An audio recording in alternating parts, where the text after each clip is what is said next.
Maugong ang mga kumakalat na chikang muling magbabalik ang Pilipinas Got Talent para sa bagong season sa Kapamilya Network na originally ay hosted ni na Luis Manzano at Billy Crawford. Gayon din si Tony Gonzaga. Sa season 6, ang nagsilbing hurado ay sina Vice Ganda, dating ABS-CBN President Freddy Garcia o FMG, Angel Locsin at ngayon ay si Senator Robin Padilla. Ayon sa mga kumakalat na chika, ang magiging lineup daw ng mga bagong hurado para sa panibago nito ay sina It Showtime host Vice Ganda, Ann Curtis at si King of Heart Daniel Padilla.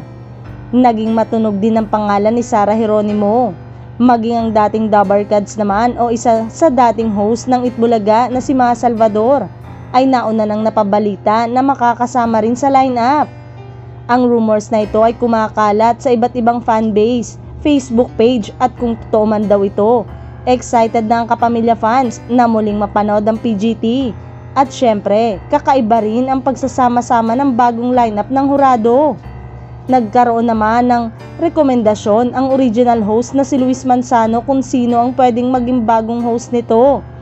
Ayon sa kanya, "Congratulations sa kung sino man, hindi ako, kumbaga nag-rest na ako sa Pilipinas Got Talent.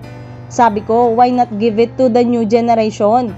Nakikita ko pwede si Robby Domingo, Donnie Pangilinan, pwedeng si Edward Barber, or maybe si Enchong D. It's about time na ibigay na yung ganong show sa kanila." Nakangiting pahayag ni Luis. Sa ngayon ay wala pang kumpirmasyon sa pamunuan ng ABS-CBN tungkol dito. Hindi pa rin nagbibigay ng reaksyon ang mga nabanggit ng artist kaugnay nito.